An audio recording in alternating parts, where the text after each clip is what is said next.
Hi welcome to TSAT classes. Social ఎక్స్క్లూజన్లో భాగంగా వివిధ సమూహాలు, వివిధ వర్గాలు, వివిధ కులాల వారు ఏ విధంగా వెలికి గురవుతున్నారు, వారి యొక్క సమ్మిళిత విధానాలు ఏంటి, వీటిని అధ్యయనం చేస్తున్నాం. అందులో భాగంగా ఒకానొక సమూహం, ఈ వృద్ధులు ఎవరైతే ఉన్నారో, వృద్ధులు అనేటువంటి వారు సమాజంలో అవకాశాలకు దూరం అవుతున్నారు, హక్కుల్ని కోల్పోతున్నారు. అయితే ఈరోజు వృద్ధాప్యం అంటే ఏంటి, వృద్ధాప్యం ఎన్ని రకాలు, వృద్ధుల యొక్క సమస్యలు ఏంటి, ఆ సమస్యలను దూరం చేయడం కోసం, అవకాశాలను కల్పించడం కోసం ప్రభుత్వం ఎలాంటి విధానాలను మరియు చట్టాలను, పథకాలను అమలు చేస్తుందో అధ్యయనం చేద్దాం. వృద్ధులు సాధారణంగా మనం సీనియర్ సిటిజన్స్ అని చెప్పేసి సంబోధిస్తూ ఉంటాం. అంటే మనకు ఉన్నటువంటి సిటిజన్స్లో అత్యంత సీనియర్స్ అని చెప్పేసి ఉంటున్నాం. నథింగ్ బట్ 60 ఇయర్స్ దాటినటువంటి వారు ఎవరైతే ఉన్నారో, అబౌవ్ 60 ఇయర్స్ ఏజ్ వాళ్ళని మనం సీనియర్ సిటిజన్స్ గాను, వృద్ధులుగాను సంబోధించడం జరుగుతుందండి. అయితే వీళ్ళని వయోవృద్ధులు అని కూడా మనం తెలుగులో అంటాము, అలాగే ఓల్డ్ ఏజ్డ్ అంటాం. ఓల్డ్ ఏజ్డ్ అన్నా, సీనియర్ సిటిజన్స్ అన్నా, వయోవృద్ధులన్నా ఏదైనా సరే ఒక్కటే. మనకి హిందూ జీవన విధానంలో కనుక మనం చూసినట్లయితే మనకి ఆశ్రమ ధర్మాలు అని ఉండేవి. ఈ ఆశ్రమ ధర్మాల్లో మొట్టమొదటిది బ్రహ్మచర్యం వచ్చేది. బ్రహ్మచర్యం అంటే సుమారు 25 సంవత్సరాల వరకు కంటిన్యూ అయ్యేది. 25 సంవత్సరాల నుంచి 50 సంవత్సరాల వరకు గృహస్థ జీవనం ఉండేది, గృహస్థాశ్రమం అనేవాళ్ళం. తరువాత 51 నుంచి సుమారు 75 సంవత్సరాల వరకు వానప్రస్థాశ్రమము అనేవాళ్ళం. అయితే ఈ 76 నుంచి 100 సంవత్సరాల వరకు సన్యాసాశ్రమం అనేవాళ్ళం. ఇక్కడ వృద్ధాప్యం అనేటువంటిది ఎక్కడా కూడా మనకి పేర్కొనలేకపోయినప్పటికీ కూడా ఇటు మనకి వానప్రస్థాశ్రమంలోనూ అలాగే సన్యాసాశ్రమంలోనూ వృద్ధాప్యం అనేటువంటిది మనకు కనిపిస్తుందండి. సో ఈ ఆశ్రమాలు అనేటువంటి ప్రస్తుత జీవన విధానంలో లేవు కాబట్టి మనం సీనియర్ సిటిజన్స్ అని చెప్పేసి మనం వృద్ధుల్ని సంబోధిస్తున్నాం. అయితే వృద్ధాప్యం అనేటువంటిది ఏంటి, అసలు డెఫినేషన్ ఏంటి, వృద్ధాప్యం అనేటువంటి దానికి డెఫినేషన్ ఏంటి అనేటువంటి చూసుకుంటే, వయసు పెరుగుదల కారణంగా శారీరక స్థితిలోనూ మానసిక స్థితిలోనూ వచ్చేటువంటి ఒకానొక మార్పును సూచించేటువంటి అంశమే వృద్ధాప్యము. అంటే it is because of growing of age. Growth and development, మన టూ కాన్సెప్ట్స్ ఉన్నాయండి. గ్రోత్ అనేటువంటిది వయసుని బట్టి గ్రోత్ ఆటోమేటిక్గా జరుగుతుంది. అయితే డెవలప్మెంట్ అనేటువంటిది క్వాలిటేటివ్, గ్రోత్ అనేటువంటిది క్వాంటిటేటివ్. సో ఈ గ్రోత్, ఏజ్ గ్రోత్ అనేటువంటిది ఏదైతే ఉందో, అంటే వయసు పెరుగుదల కారణంగా శారీరక స్థితిలోనో మానసిక స్థితిలోనో ఆ మార్పును సూచించేటువంటి అంశమే వృద్ధాప్యము అంటాం. అయితే సైద్ధాంతిక పరంగా వృద్ధాప్యం ఎన్ని రకాలుగా కనిపిస్తుంది అంటే, సైద్ధాంతిక పరంగా వృద్ధాప్యం మనకు 3 రకాలుగా కనిపిస్తుందండి. ఒకటి జైవిక వృద్ధాప్యము, రెండోది మానసిక వృద్ధాప్యము, మూడవది సామాజిక సాంస్కృతిక వృద్ధాప్యము. జైవిక వృద్ధాప్యాన్ని భౌతిక వృద్ధాప్యము, ఫిజికల్ ఓల్డ్ ఏజ్ అని కూడా అంటారు. Biological old age or physical old age. ఇది సాధారణంగా ఏజ్ పెరుగుతున్న కొద్దీ ఏ విధంగా కౌమార వయసులో వచ్చేటువంటి మార్పులు, ప్రౌఢ వయసులో వచ్చేటువంటి మార్పులు, వృద్ధాప్యపు వయసులో వచ్చేటువంటి మార్పులు. అంటే జైవిక వృద్ధాప్యము అంటే ఈ నడుము వంగిపోవడం, కండరాల పట్టుత్వం తగ్గిపోవడం, లేదా శరీరం ముడతలు పడడం, చర్మం అనేటువంటిది నిగారింపు కోల్పోయి ముడతలు పడడం, లేదా జుట్టు తెల్లబడడం, ఇలాంటి భౌతిక లక్షణాలన్నీ కూడా ఈ జైవిక వృద్ధాప్యంలో కనిపిస్తుంది. మానసిక వృద్ధాప్యంలో ఏమవుతుందంటే, మెదడు చురుకుదనం అనేటువంటిది ఈ వయసు పెరుగుదల కారణంగా కొంత వయసు వచ్చిన తర్వాత ఆ మెదడు చురుకుదనం అనేటువంటిది కోల్పోయి వాళ్ళలో మతిమరుపు, అల్జీమర్స్ లాంటి మానసిక మార్పులు కూడా సంభవిస్తాయండి. దాన్ని ఏమంటామో మానసిక వృద్ధాప్యము అంటాము. అలాగే సామాజిక సాంస్కృతిక వృద్ధాప్యము మనం సైద్ధాంతిక పరంగా చర్చించినప్పుడు, సమాజంలో కొన్ని పాత్రలు, కొన్ని అవకాశాలు వయసు ఎక్కువగా ఉన్నటువంటి వారికి మాత్రమే ఇవ్వడం జరుగుతుంది. దాన్ని మనం సామాజిక సాంస్కృతిక వృద్ధాప్యము అని చెప్పేసి మనం పేర్కొంటామండి. ఉదాహరణకి వివాహంలో పెద్దరికం వహించడము, లేదా ఇంటికి పెద్దగా ఉండడం, ఇలాంటివన్నీ కూడా వృద్ధులకే ఎక్కువగా ప్రాధాన్యత ఇవ్వడం అనేటువంటి జరుగుతుందండి. ఓవరాల్గా మనం చూడాలి అంటే ఈ వృద్ధాప్యాన్ని అధ్యయనం చేసేటువంటి శాస్త్రాన్ని జెరంటాలజీ అంటారు. ఏమంటారు? జెరంటాలజీ. జెరంటాలజీ అంటే వృద్ధాప్యాన్ని అధ్యయనం చేసేటువంటి శాస్త్రము. వృద్ధుల గురించి, వృద్ధాప్యం గురించి అధ్యయనం చేస్తుందండి జెరంటాలజీ. ఈ జెరంటాలజీలో మనం చూస్తే సిద్ధాంతపరంగా ఈ 3 రకాలైనటువంటి వృద్ధాప్యాలు మనకు కనిపిస్తాయి. జైవిక వృద్ధాప్యము, మానసిక వృద్ధాప్యము అండ్ సామాజిక సాంస్కృతిక వృద్ధాప్యము అని చెప్పి మనకి ఈ 3 రకాల సైద్ధాంతిక పరమైనటువంటి వృద్ధాప్యాలు మనకు కనిపిస్తాయండి. మరి వృద్ధుల సమాజంలో ఈ యొక్క సామాజిక వేలి కారణంగా అవకాశాల పరంగానో హక్కుల పరంగానో కొన్ని సమస్యలు ఎదుర్కొంటున్నారు. వీళ్ళు ఎదుర్కొనేటువంటి సమస్యలు ఏంటి అనేటువంటిది అధ్యయనం చేద్దాం. వృద్ధులు ఎదుర్కొనేటువంటి సామాజిక సమస్యలు, సాధారణ సమస్యలు ఏంటి అంటే పోషక విలువలు కలిగినటువంటి ఆహారాన్ని పొందలేకపోవడం. ఏంటి పోషక విలువలు కలిగినటువంటి ఆహారాన్ని ఎందుకు పొందలేకపోతారు అంటే వయసు పెరిగిన తర్వాత అన్ని రకాలైనటువంటి ఆహార పదార్థాలను కూడా జీర్ణం చేసుకునేటువంటి శక్తి వాళ్ళకి మందకిస్తుందండి. కాబట్టి కొన్ని రకాలైనటువంటి ఆహార పదార్థాలను మాత్రమే తీసుకోవాలి. ఉదాహరణకి కొంతమంది వృద్ధుల్లో దంతాలు రాలిపోవడం లాంటి సమస్యలు ఉన్నప్పుడు వాళ్ళు అన్ని రకాలైనటువంటి ఆహార పదార్థాలను స్వీకరించలేరు. అలాగే వాళ్ళకు ఉన్నటువంటి ఆర్థిక స్తోమత తగ్గడం కారణంగా వాళ్ళు అన్ని రకాలైనటువంటి పోషక విలువలు కలిగినటువంటి ఆహార పదార్థాలను స్వీకరించలేరు. కాబట్టి వృద్ధులు అనగానే సాధారణంగా వాళ్ళు ఎదుర్కొనేటువంటి సమస్య ఏంటి అంటే శరీరానికి అవసరమైనటువంటి పోషక విలువలు కలిగినటువంటి ఆహారాన్ని వాళ్ళు పొందలేకపోవడం అనేటువంటిది జరుగుతుంది. అదేవిధంగా ఆరోగ్య సమస్యలు, ఇప్పుడు మనం చెప్పుకున్నాం కదా, వృద్ధాప్యము అనగానే ఈ మెటబాలిజంలో ఏం జరుగుతుంది అంటే ఆ వ్యాధి నిరోధక శక్తి అనేటువంటిది బాగా తగ్గుతుంది. ఈ యొక్క జీర్ణ వ్యవస్థలు అలాగే బయలాజికల్ సిస్టమ్స్ ఏదైతే ఉన్నాయో ఆ వ్యవస్థలన్నీ కూడా రక్త ప్రసరణ వ్యవస్థ, శ్వాస వ్యవస్థ ఇవన్నీ కూడా మందగిస్తాయండి. ఒకదాని తర్వాత ఒకటి మందగించడం కారణంగా శారీరక అవయవాలు పనిచేసేటువంటి తీరులో మార్పు వచ్చి శరీరము అనేక రకాలైనటువంటి భౌతిక మానసిక సమస్యలకు, ఆరోగ్య సమస్యలకు దారితీస్తుంది. వృద్ధులు అనగానే సాధారణంగా ఈ బీపీ, షుగర్, కీళ్ళ సమస్యలు, లేకపోతే మతిమరుపు సమస్యలు, మానసిక సమస్యలు ఇలాంటి సమస్యలు బాగా కనిపిస్తూ ఉంటాయి. వృద్ధులకు సాధారణంగా కనిపించేటువంటిది వ్యాధులు, ఆరోగ్య సమస్యలు అనేటువంటివి ఉంటాయి. దాంతోపాటు శారీరక పట్టుత్వం అనేటువంటిది తగ్గుతుంది. కండరాల బలహీనత, అలాగే శారీరక పట్టుత్వం తగ్గడం, అలాగే సమాజంలో నిరాదరణ అనేటువంటిది పెరిగిపోవడం, వాళ్ళకి సరైనటువంటి ఆదరణ లభించకపోవడం ఇవన్నీ కూడా సర్వసాధారణంగా వృద్ధులు ఎదుర్కొనేటువంటి సమస్యలు. ఇవి కాకుండా మళ్ళీ మనకి సామాజిక ఆర్థిక సమస్యలు ఉన్నాయి. వృద్ధులు ఎదుర్కొనేటువంటి సామాజిక ఆర్థిక సమస్యలు కనుక చూసినట్లయితే భారతదేశము ఉమ్మడి కుటుంబాలకు పెట్టింది పేరు. మన ప్రాథమిక రంగమైనటువంటి వ్యవసాయ రంగం బాగా అభివృద్ధి చెందినప్పుడు ఉమ్మడి కుటుంబాలు యొక్క ప్రాధాన్యత బాగా ఉండేది. ఎప్పుడైతే పారిశ్రామిక రంగము అంటే ద్వితీయ రంగము, సేవల రంగమైనటువంటి తృతీయ రంగము ఇవి బాగా అభివృద్ధి చెందాయో ఉమ్మడి కుటుంబాలు వలసలు పెరిగిపోయాయి, ఉమ్మడి కుటుంబాలు విచ్ఛిన్నమైపోయాయి. ఈ పారిశ్రామికీకరణ, పట్టణీకరణ, నగరీకరణ కారణాల వలన ఉమ్మడి కుటుంబాలు వ్యక్తిగత కుటుంబాలుగా మారిపోయాయి. అయితే ఉమ్మడి కుటుంబాల్లో ఉండేటువంటి పెద్దను కర్త అని అంటారని మనం తెలుసుకున్నాం. ఈ కర్త అంటే కుటుంబ పెద్దగా ఉండేవాడు. ఈ వయసులో పెద్దగా ఉండేటువంటి వ్యక్తి ఎవరైతే ఉన్నారో ఆ 3వ తరంలో ఉన్నటువంటి వ్యక్తి తాత, తండ్రి, కొడుకు ఉన్నప్పుడు తాత కుటుంబ కర్తగా ఉండేవాడు, కుటుంబ పెద్దగా ఉండేవాడు. ఎప్పుడైతే ఈ యొక్క ఉమ్మడి కుటుంబాలు అనేటువంటి విచ్ఛిన్నమైనయో కర్త యొక్క ప్రాధాన్యత తగ్గిపోయింది. వృద్ధులకు పెద్దగా ప్రాధాన్యత ఉండడం లేదు. వాళ్ళు వృద్ధాశ్రమాల వైపు వెళ్ళవలసి వస్తుంది. వ్యక్తిగత కుటుంబాలు అనేటువంటి బాగా పెరిగిపోయినాయి. ఇది వృద్ధులు ఎదుర్కొంటున్నటువంటి ప్రధానమైనటువంటి సామాజిక సమస్య. అలాగే వృద్ధుల పట్ల నిర్లక్ష్య ధోరణి అనేటువంటిది బాగా పెరిగిపోయిందండి. సమాజంలో ఎప్పుడైతే వీరిని ఆదాయ వనరుగా పరిగణించడం లేదో, వీళ్ళు రిటైర్మెంట్ తీసుకుంటారు, పదవీ విరమణ చెందుతారు, ఎటువంటి ఆదాయ మార్గం ఉండదు, వారికి ఉన్నటువంటి ఆస్తులన్నీ కూడా పిల్లలకు పంపకం చేస్తూ ఉంటారు. ఇలాంటి పరిస్థితిలో వీళ్ళు పూర్తి నిరాదరణకు, నిర్లక్ష్యానికి గురవుతున్నారండి. అన్నిటికంటే మించి ఏంటి అంటే తరాల మధ్య అంతరం పెరిగిపోవడం. First generation, second generation, third generation తరం మారినప్పుడు ఆ తరాల మధ్య ఆలోచన విధానాలు కూడా మారుతూ ఉంటాయండి. అయితే పెద్దలు ఎప్పుడూ కూడా ఎక్స్పీరియన్స్తో అనుభవంతో మాట్లాడుతూ ఉంటారు.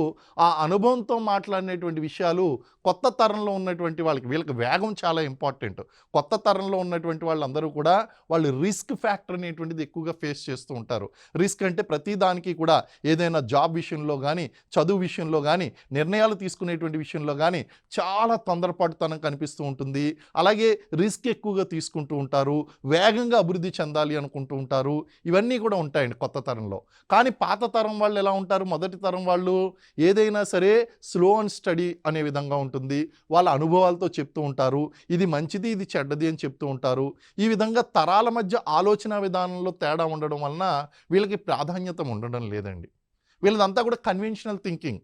మొదటి తరంలో ఉన్నటువంటి వృద్ధులందరిది కూడా సాంప్రదాయబద్ధమైనటువంటి ఆలోచన, అటు మూడో తరంలో ఉన్నటువంటి వాళ్ళకి ఆధునిక తరమైనటువంటి ఆలోచన. ఈ తరాల మధ్య అంతరం అనేటువంటిది వీళ్ళకి సమస్యలను తీసుకొస్తుందండి. అలాగే అన్నిటికంటే మించి టెక్నాలజీ అనేటువంటిది అందుకోలేకపోవడం, ఇది వృద్ధులకు చాలా పెద్ద సమస్యగా మారింది. మీరు చూడండి 80s 90s విషయం దగ్గరికి వచ్చేసరికి 90s 2000లో ఏం జరిగింది మనకి? అక్కడ ఆ యొక్క కంప్యూటర్స్ అనేటువంటి బాగా అభివృద్ధి చెందాయి. అప్పుడు దాకా గవర్నమెంట్ ఆఫీసుల్లో కానీ, ప్రైవేట్ ఆఫీసుల్లో కానీ టైప్ రైటర్స్ మీద పనిచేసేటువంటి వాళ్ళు కంప్యూటర్స్ మీద, అలాగే ఎంఎస్ ఆఫీస్ సాఫ్ట్వేర్ మీద, అలాగే అనేక సాఫ్ట్వేర్ ప్లాట్ఫామ్స్ మీద పనిచేయడం మొదలుపెట్టారు. అంటే ఒక్కసారిగా ఈ టెక్నాలజీ మారిపోయిందండి. ఈ యొక్క టైప్ రైటర్ల మీద పనిచేసేటువంటి వాళ్ళు, ఈ ఆధునిక పరిజ్ఞానాన్ని అందుకున్న వాళ్ళు తమ యొక్క ఉద్యోగాలను కాపాడుకోగలిగారు. ఆ యొక్క పరిజ్ఞానాన్ని అందుకోలేనటువంటి వాళ్ళు తమ యొక్క ఉద్యోగాలను, ఉపాధులను కోల్పోయారండి. సో ఈ తరాల మధ్య అంతరం పెరగడంతో పాటు టెక్నాలజీ మారుతుందండి. ఈ టెక్నాలజీ మారుతున్నప్పుడు మనకి ఓన్లీ ఎడ్యుకేషనల్లీ ఇల్లిటరేట్స్ కనిపించేవారు. కానీ ప్రస్తుత కాలంలో టెక్నికల్ ఇల్లిటరేట్స్ అనేటువంటి వాళ్ళు కనిపిస్తున్నారు. అంటే టెక్నికల్ నాలెడ్జ్ ఉండదు వాళ్ళకి.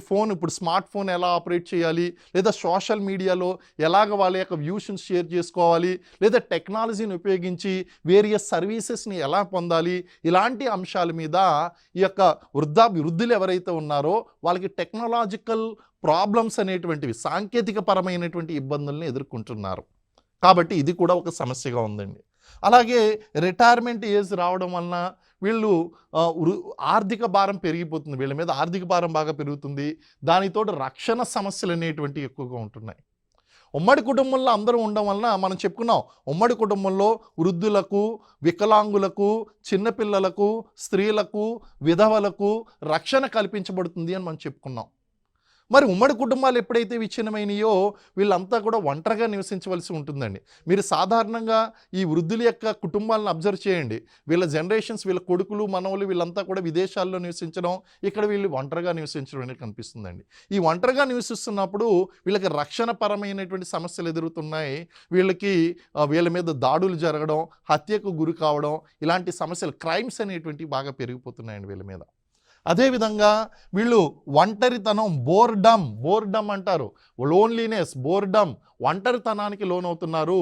వీళ్ళతో పలకరించేటువంటి వాళ్ళు కానీ, మాట్లాడేటువంటి వాళ్ళు కానీ ఉండడం లేదు. ఇవన్నీ కూడా వృద్ధులు ఎదుర్కొంటున్నటువంటి సామాజిక పరమైన, ఆర్థిక పరమైనటువంటి సమస్యలు. మరి వీటిని అధిగమించడం కోసం ప్రభుత్వం ఎలాంటి చర్యలు చేపడుతుంది అనేటువంటి తెలుసుకునే కంటే ముందు మనకి 2011 జనాభా వివరాలు కూడా ఒకసారి చూసుకుందామండి.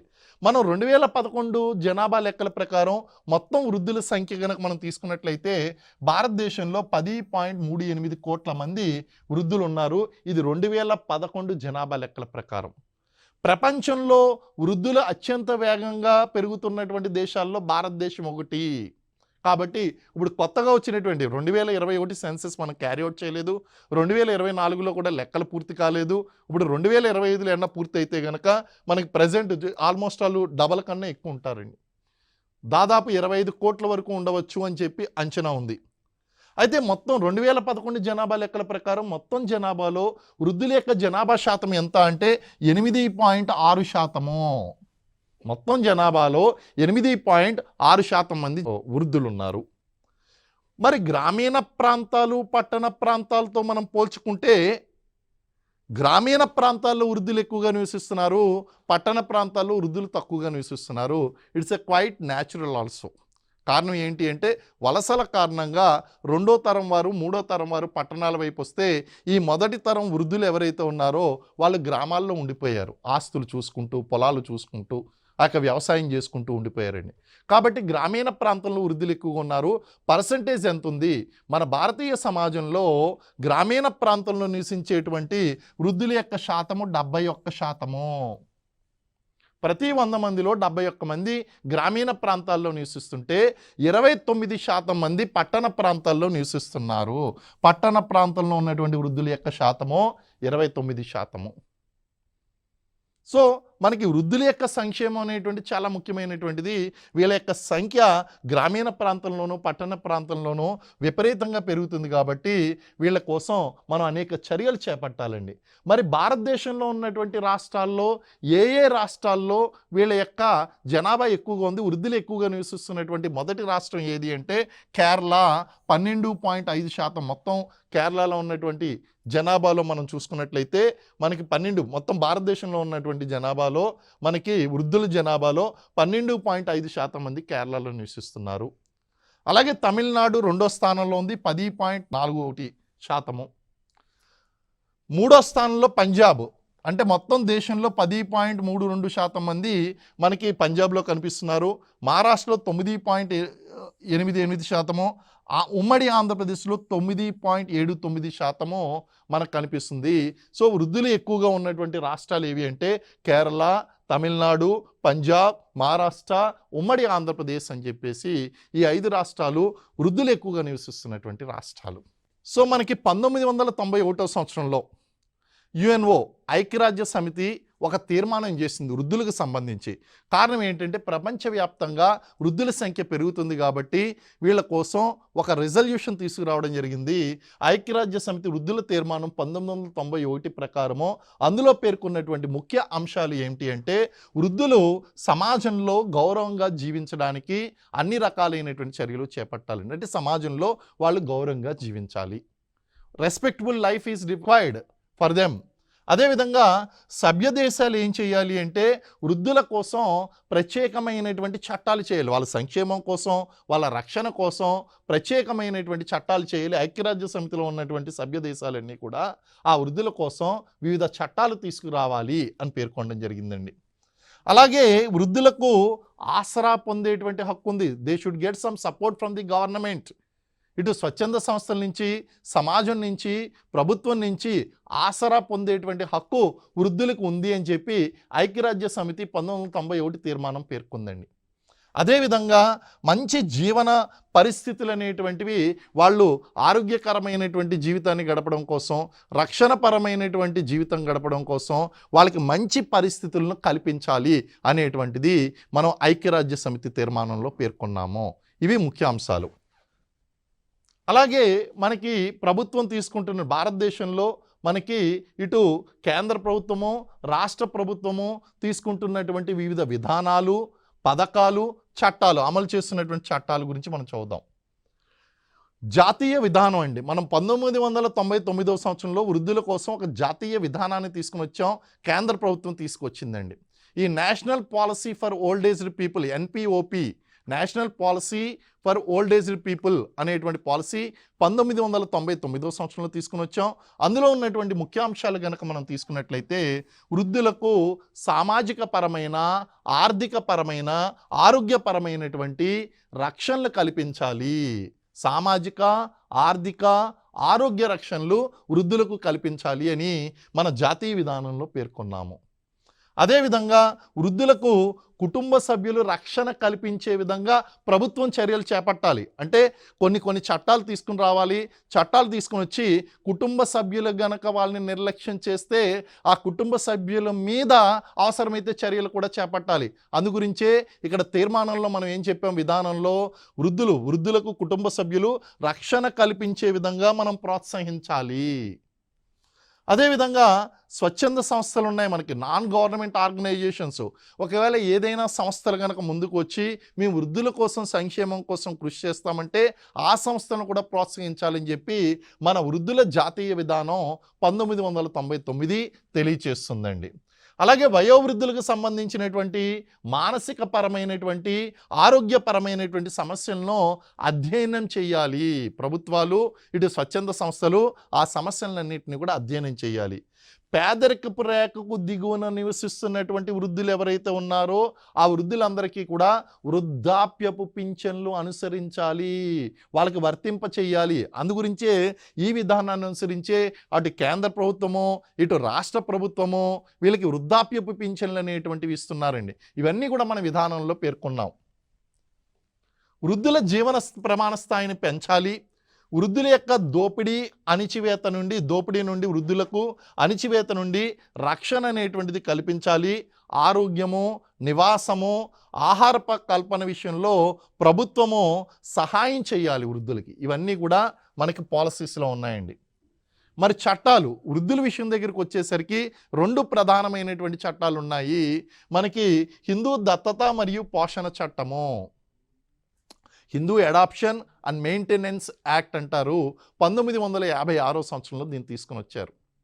ఈ చట్టం ప్రకారము ఈ కుటుంబ సభ్యుల యొక్క నిర్లక్ష్యానికి గనక గురైనట్లయితే ఎవరైనా ఈ వృద్ధులు మనం ఈ చట్టం ప్రకారం చర్యలు చేపట్టవచ్చు అని చెప్తుందండి. హిందూ దత్తత మరియు పోషణ చట్టము 1956.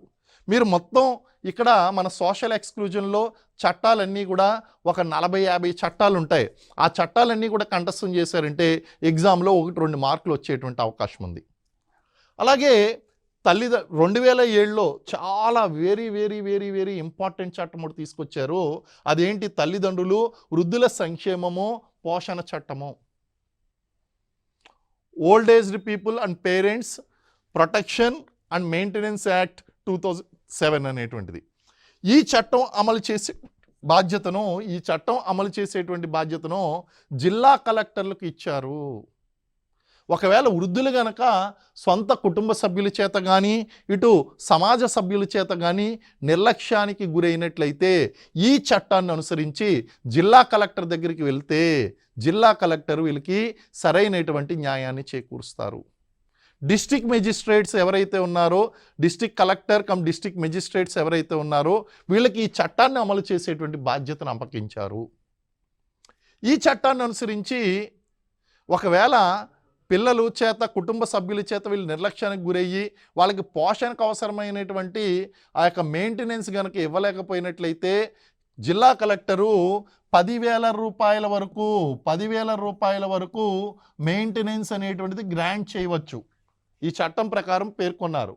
అయితే ఇటీవల కాలంలో ఏం చేశారంటే ఈ లిమిటేషన్ 10,000 రూపాయల వరకు అనేటువంటి లిమిటేషన్ ఏదైతే ఉందో ఆ లిమిటేషన్ అనేటువంటిది తీసేశారు.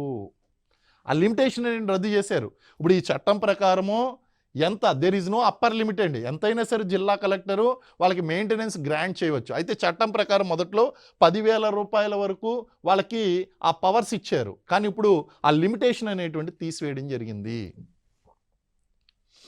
పథకాలు కనుక మనం చూసుకున్నట్లయితే very very important program IPOP, integrated program for old aged people.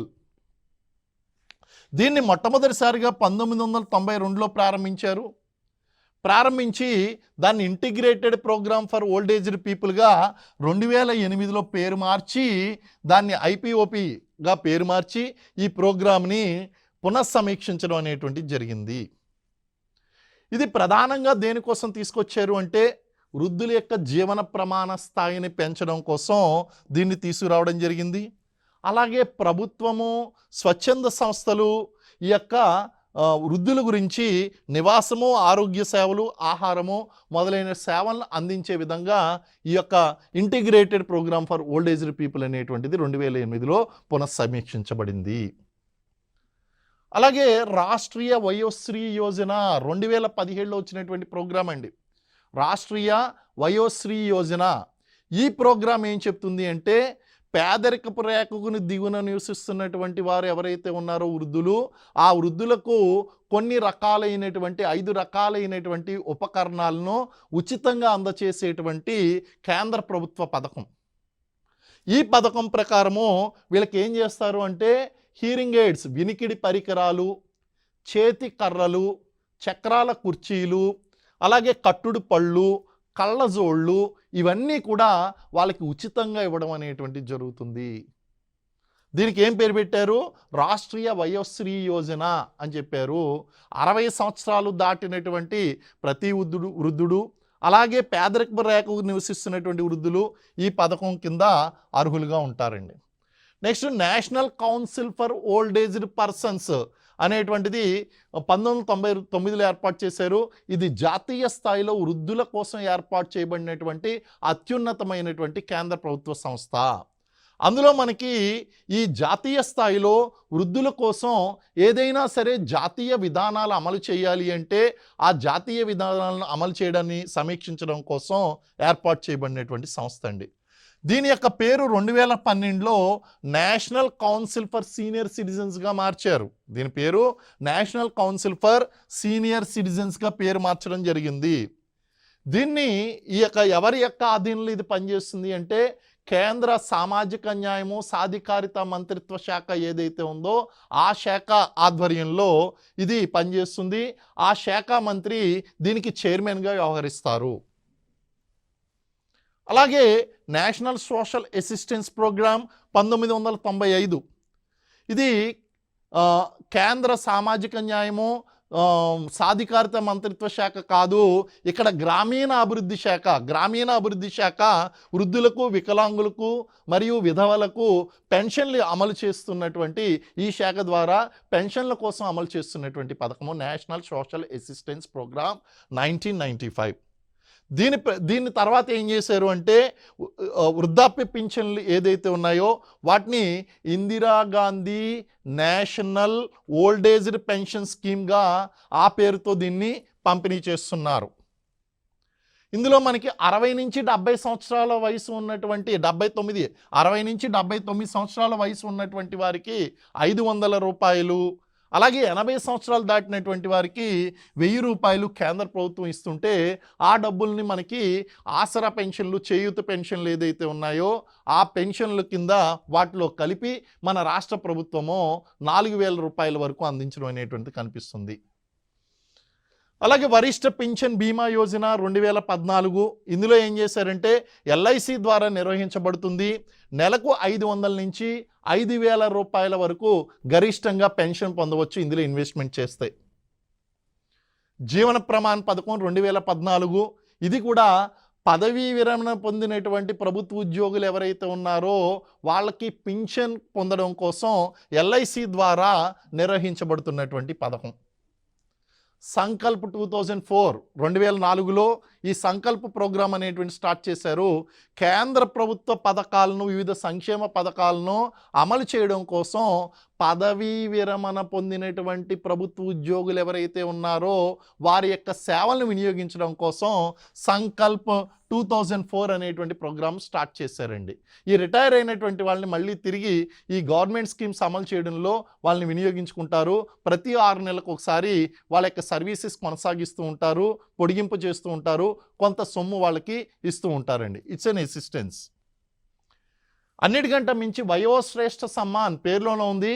వయోశ్రేష్ఠ Samman అంటే వయోవృద్ధులను సన్మానించడం కోసం 2013 నుంచి సుమారు 13 రంగాల్లో అత్యంత ప్రతిభ కలిగినటువంటి ఈ యొక్క వయోవృద్ధులను జాతీయ వృద్ధుల దినోత్సవం మనకి అంతర్జాతీయ వృద్ధుల దినోత్సవం అయినటువంటి అక్టోబర్ 1వ తారీఖున ఈ అవార్డులు ప్రదానం చేయడం అనేటువంటి జరుగుతుంది.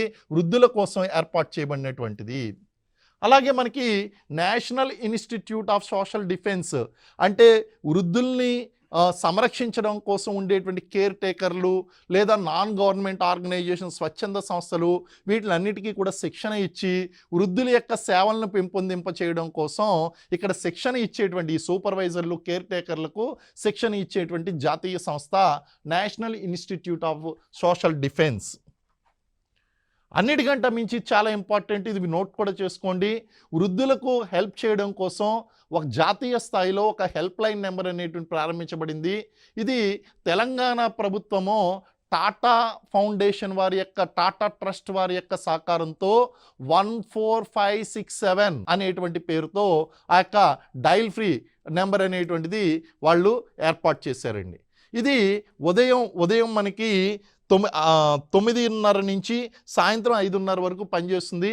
వృద్ధులకు సంబంధించినటువంటి ఏ సమస్యలు ఉన్నా సరే దానికి ఫోన్ చేస్తే కనుక వాళ్ళు అటెండ్ అవుతారు. It's a very good program అనమాట అండి. టోల్ ఫ్రీ నెంబర్ అనేటువంటిది తీసుకొచ్చారు. అలాగే రాష్ట్ర ప్రభుత్వము అత్యంత ప్రతిష్టాత్మకంగా తీసుకొచ్చినటువంటి పథకము చేయూత పథకము.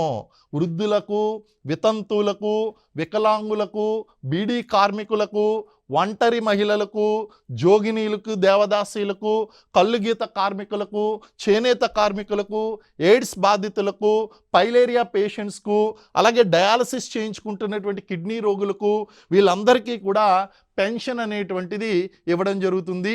మనకి వృద్ధులకు 4,000 రూపాయల పెన్షన్ అనేటువంటిది అందజేస్తున్నారు. రాష్ట్ర ప్రభుత్వము అత్యంత ప్రతిష్టాత్మకంగా ప్రారంభించినటువంటి పథకము ఈ చేయూత పథకం. సో ఈ విధంగా మనకి ఆరోగ్యశ్రీ పథకం కూడా ప్రభుత్వం తీసుకుని వచ్చింది. ఆరోగ్యశ్రీ పథకం కింద ఎవరైతే పేదరికపు రేఖ దిగువన నివసిస్తున్నారో అటువంటి కుటుంబాల వారికి ఇందులో వృద్ధులు కూడా వస్తారండి. వృద్ధులు కూడా వస్తారు. వాళ్ళ వైద్య సంఘం అంటే గుర్తించబడినటువంటి ఆసుపత్రుల్లో వైద్య ఖర్చుల నిమిత్తము వాళ్ళకి వైట్ రేషన్ కార్డు ఉన్నటువంటి వారికి, పేదరికపు రేఖ దిగువన నివసిస్తున్నటువంటి వారికి వాళ్ళకి వైద్య సహాయం నిమిత్తం 10 లక్షల రూపాయల వరకు ఆరోగ్య బీమా అనేటువంటిది అందించడం జరుగుతుంది. ఇవన్నీ కూడా రాష్ట్ర ప్రభుత్వం అత్యంత ప్రతిష్టాత్మకంగా నిర్వహిస్తున్నటువంటి పథకాలు. సో ఈ విధంగా మనకి వృద్ధులు కూడా అనేక రకాలైనటువంటి ప్రయోజనాలు అనేటువంటి పొందుతున్నారు. సో ఇటు సమాజంలో వృద్ధులు హక్కులు కోల్పోయినప్పటికీ, సమానత్వాన్ని కోల్పోయినప్పటికీ, ఇటు కేంద్ర ప్రభుత్వము, మన రాష్ట్ర ప్రభుత్వము అందరూ కూడా అనేక విధానాల ద్వారా, చట్టాలు అమలు చేయడం ద్వారా, పథకాల ద్వారా మనం ఆ యొక్క సమానత్వాన్ని సంపాదించి సమ్మిళితంగా వాళ్ళని సమ్మిళిత వృద్ధిలో తీసుకురావడానికి కృషి చేస్తున్నాం. సో ఇది ఈరోజు టాపిక్. నెక్స్ట్ ఎపిసోడ్లో మరొక ఇంట్రెస్టింగ్ టాపిక్తో కలుసుకుందాం. Thank you very much.